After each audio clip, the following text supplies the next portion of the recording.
Friends, welcome back to my channel. कैसे हो आप सब? उम्मीद करती हूँ बेटा सभी अच्छे होंगे और अपना ख्याल भी रख रहे होंगे। तो बेटा आज हम करने जा रहे हैं अपनी वर्कशीट नंबर 31। 28 तारीख की है, गणित सब्जेक्ट की है और 6th क्लास के बच्चों के लिए है बेटा। इसमें हमारा चैप्टर चला हुआ है प्रायोगिक ज्यामिति। उसी में एक रेखाखंड का लंब समद्विभाजक कैसे खींचा जाता है वो हम इसमें सीखेंगे। ठीक है, एक रेखाखंड का लंब समद्विभाजक कैसे खींचा जाता है। अब ये समद्विभाजक क्या होता है बेटा? वो लंब जो क्या करता है, एक भुजा को दो भागों में बराबर हिस्सों में डिवाइड कर देता है, वो होता है लंब समद्विभाजक। ठीक है, तो देखो इसको हम रूलर और प्रकार के द्वारा कैसे रचना करेंगे। रचना के चरण, सबसे पहला चरण है किसी भी लंबाई का एक रेखाखंड खींच लेंगे। ठीक है, हमने माना कि ये AX खींच लिया। क्या खींच लिया? AX खींच लिया। ओके, तो ये रहा हमारा AX। ये किसी भी लंबाई का है क्योंकि हमें यहाँ लंबाई नहीं दी गई। अगर लंबाई दी जाती तो लंबाई का खींच लिया। उसके बाद चरण 2 में क्या करना, ए को केंद्र मानकर प्रकार की सहायता से दो चाप लगाई। ए को केंद्र माना, ठीक है, ए को केंद्र माना, प्रकार की सहायता से एक चाप लगा दी। फिर एक रेखाखंड AX डैश के ऊपर और एक इसके नीचे जैसे कि आकृति में दर्शाया गया है। ठीक है, तो एक तो ऊपर लगा दी थी और एक नीचे लगा दी जैसा आकृति में दर्शाया, यहीं पर ही रख के केंद्र मान के इसको। उसके बाद चरण 3 में क्या करना, अब x को केंद्र मानकर चरण 2 वाली त्रिज्या लेकर, जितनी त्रिज्या आपने ये यहाँ से लेकर यहाँ तक लिया वही आपको ये रखनी है। इन दोनों के बीच का इस पॉइंट पर भी वही उठाकर बस इस पर रख देना है। अब यहाँ पर ये इसको कट करेगी और नीचे भी कट करेगी। ठीक है, प्रकार की सहायता से दो चाप लगा दी। दो चाप पहले वाली चाप को B और C पर काटती है, ये वाली ऊपर वाली B पर काटती है और नीचे वाली C पर काटती है। ठीक है, अब जो BC है बेटा, ये जो BC रेखाखंड बनेगा इसको हम मिलाएंगे जब, तो तो आप देखोगे कि जो AX रेखाखंड था उसको ये M पर काटती है। जब आप इसको मिलाते हो तो जो ये M बिंदु है, आप इसको डिवाइडर की सहायता प्रयोग से जांच करेंगे तो M रेखाखंड X का मध्य बिंदु पाएगा। जब आप इसको डिवाइडर से चेक करोगे तो ये जो है, मान लो ये क्या नाम है, 8 की है, 8 सेंटीमीटर, तो 4 सेंटीमीटर इधर पाएगा और 4 सेंटीमीटर इधर, यानी कि इसको आधे आधे हिस्सों में बराबर बराबर विभाजित कर देगी। ठीक है, अब हम इसके करते हैं क्वेश्चन आंसर। ओके, तो देखो कैसे करेंगे बेटा। सबसे पहले यहाँ पर देखते हैं, पहले क्या दिया है कि 7.5 सेंटीमीटर लंबा एक रेखाखंड खींचिए और उसका लंब समद्विभाजक भी खींचिए। तो देखो बस आपको कुछ नहीं करना बेटा, क्या करना है देखो, जैसे जैसे मैं बोलती जाऊँ वैसे वैसे आप करते जाना। यहाँ पे हमें 7.5 उसका दिया है करने को।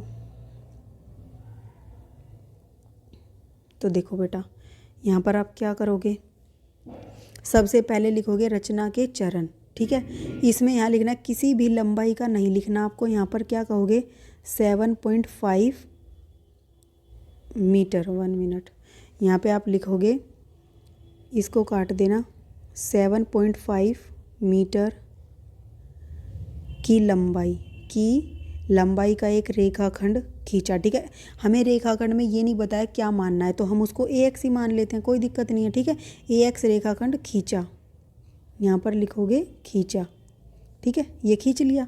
फिर चरण 2 में बेटा क्या करोगे, A को केंद्र मानकर प्रकार की सहायता से दो चाप लगाई, एक रेखाखंड AX के ऊपर और एक इसके नीचे जैसा कि आकृति में दर्शाया गया है। हमने ये चाप लगा ली बेटा। ठीक है, ये आपको सिर्फ आपको बनाना नहीं है ये प्रकार वाला, ये आपको समझाने के लिए, ये डायग्राम नहीं बनाना आपको, ये बनाना है, मतलब प्रकार नहीं दिखाना है, बस आपको चाप चाप दिखानी है, प्रकार बनाकर नहीं दिखाना। ठीक है, ये लग गई। फिर चरण 3 में क्या, X को केंद्र मानकर चरण 2 वाली त्रिज्या को लेकर प्रकार की सहायता से दो चाप लगाई। ये दो चाप पहले वाली चाप को B और C पर काटती हैं। ठीक है, ये हम कर देंगे, बस प्रकार नहीं बनाना है, ये आपको दिखानी है बना के, जैसा कि ठीक है, काटती है, ये मत दर्शाया गया, ये लिखना है तो ये लिख देना। उसके बाद B और C रेखाखंड को मिलाइए मत लिखना, यहाँ पर लिखना मिलाया। ठीक है, मिलाया, यह AX को M पर काटता है। ओके, तो ये फिर डायग्राम बना दोगे आप उसके ऊपर। अब आप क्या कहोगे कि क्योंकि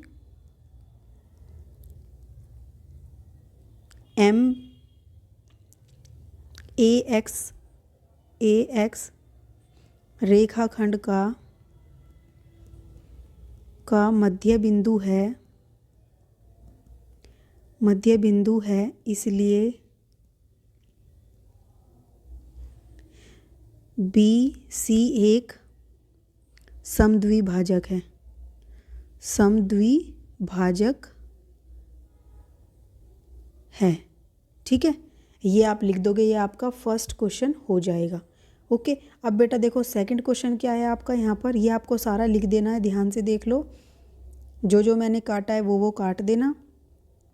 अब नेक्स्ट देखो, नेक्स्ट में बेटा बोला गया है 5.6 सेंटीमीटर लंबा एक रेखाखंड CD खींचिए और उसका लंब समद्विभाजक खींचिए। सेम टू सेम है, बस उसमें अब हमें क्या करना है, ये चीज़ चेंज कर देनी है। देखो क्या करोगे,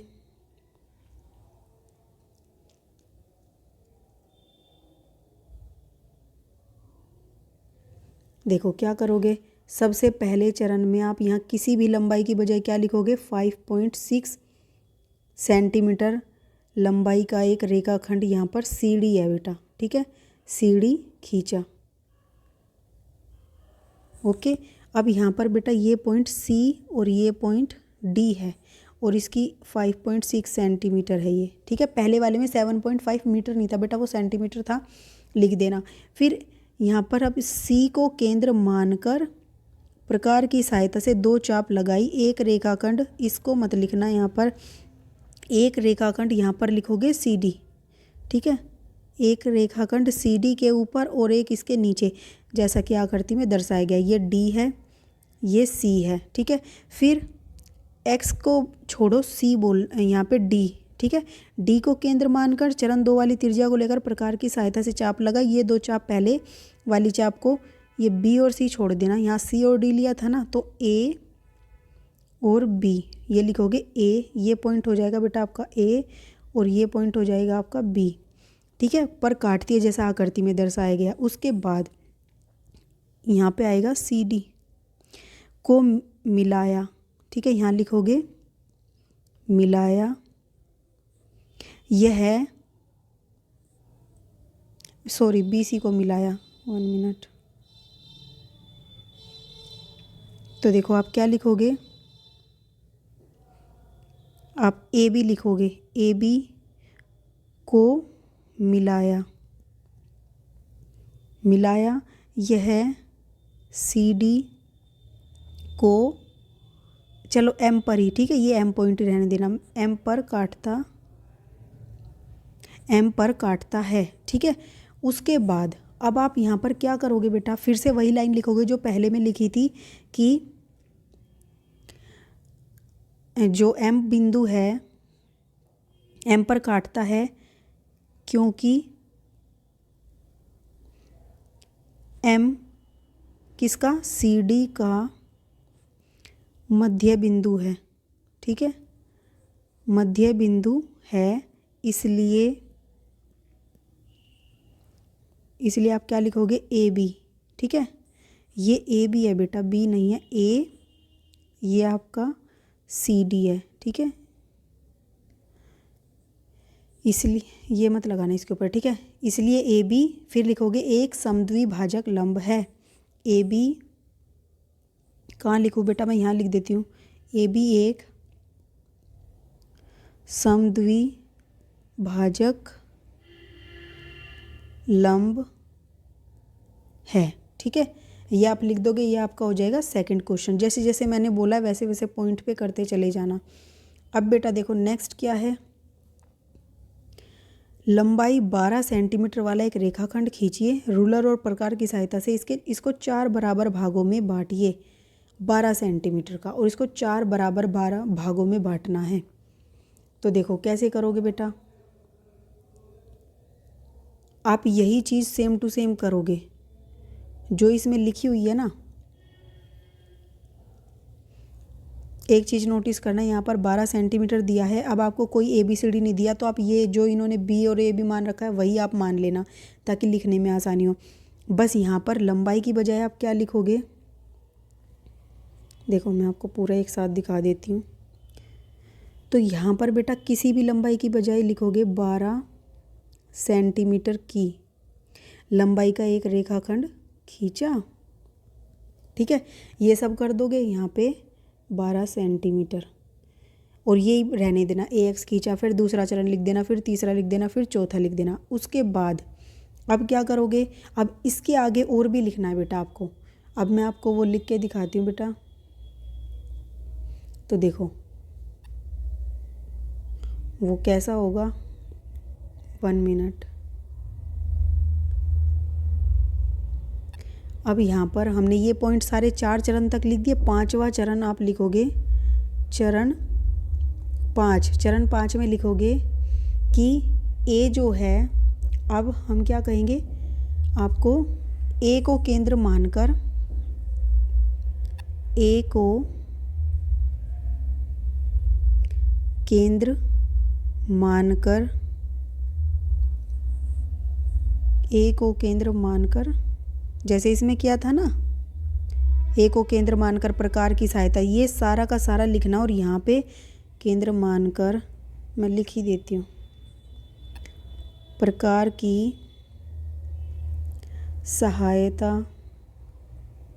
से 2 चाप लगाई। ठीक है, चाप लगाई, एक रेखाखंड। अब बेटा कौन से वाले रेखाखंड को देखो, जो अब ये वाला रेखाखंड होगा ना, ये हमारा इतना बन गया। अब हम इसको एक अलग रेखाखंड मान लेते हैं। ठीक है, ये ए एम, तो रेखाखंड ए एम, तो आप क्या लिखोगे, रेखाखंड ए एम। ठीक है, रेखाखंड ए एम कहाँ पर है बेटा, 1 मिनट। ए एम के ऊपर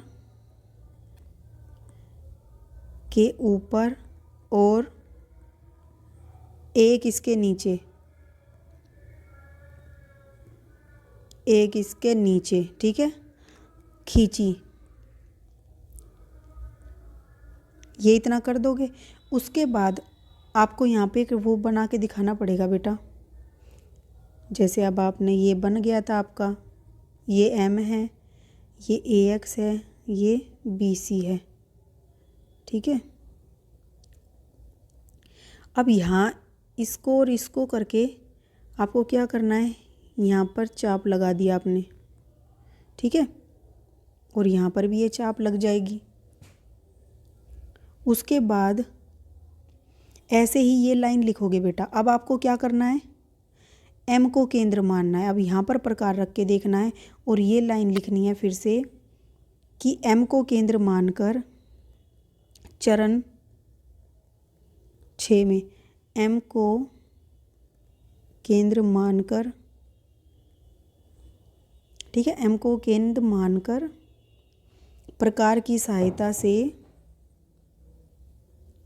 प्रकार की सहायता से 2 चाप लगाई।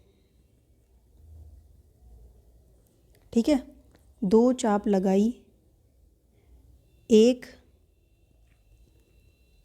रेखाखंड के, रेखाखंड कौन सा बेटा, ए एम के ऊपर और एक रेखाखंड के नीचे। ठीक है, फिर बेटा अब क्या हुआ, तो फिर से आपको क्या प्राप्त होगा, जैसे ये ए एम रेखाखंड है, यहाँ पर आपने चाप लगा दी, तो अब आपको यहाँ पर दिखाना है इसको, M A X B C. तो ये आपकी चाप पहली थी, ये चाप दूसरी है, इसको मिला दोगे। ठीक है, तो आप इसको एन पॉइंट मान लेना। ठीक है, एन पॉइंट मान लिया। अब यहाँ पर चरण 7 में लिखोगे। अब देखो 3 हिस्से हो गए, अब हमें एक और करना है। इसी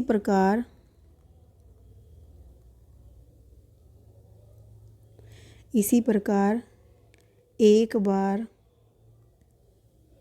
एम को केंद्र मानकर और एक बार x को केंद्र मानकर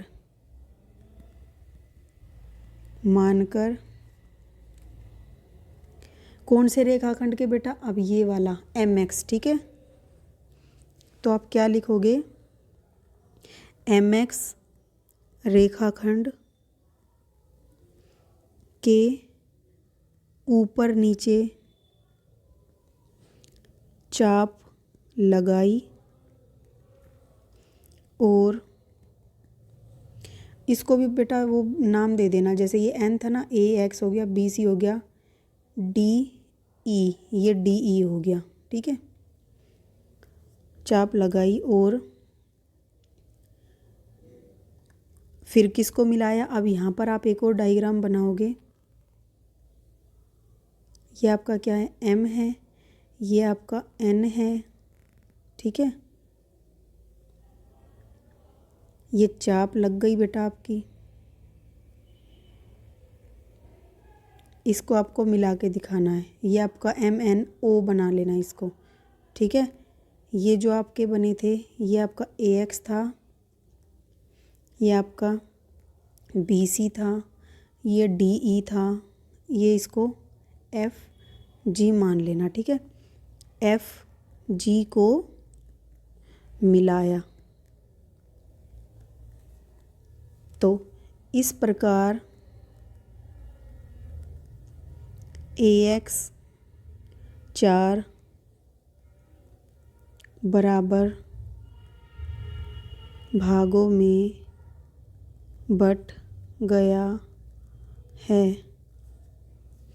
AN बराबर होगा NM के, NM बराबर होगा MO के, और ये बराबर होंगे OX के। तो ये चारों भाग हैं, ये वाला, ये वाला, ये चारों बराबर बराबर हैं। तो ये आपका थर्ड क्वेश्चन हो जाएगा, ठीक है। तो ये थी बेटा आपकी आज की वर्कशीट। उम्मीद करती हूँ आपको अच्छे से समझ आ गई होगी। फिर भी थोड़ा सा समझना है बेटा, आपको वही चीज़ रिपीट की है, बस थोड़ी लंबी हो गई है, ठीक है। इस वीडियो में इतने, अपना नेक्स्ट टॉपिक जो होगा नेक्स्ट वीडियो में करेंगे। तब तक के लिए ऐसे हंसते रहिए, मुस्कुराते रहिए, पढ़ते रहिए, आगे बढ़ते रहिए। Thank you.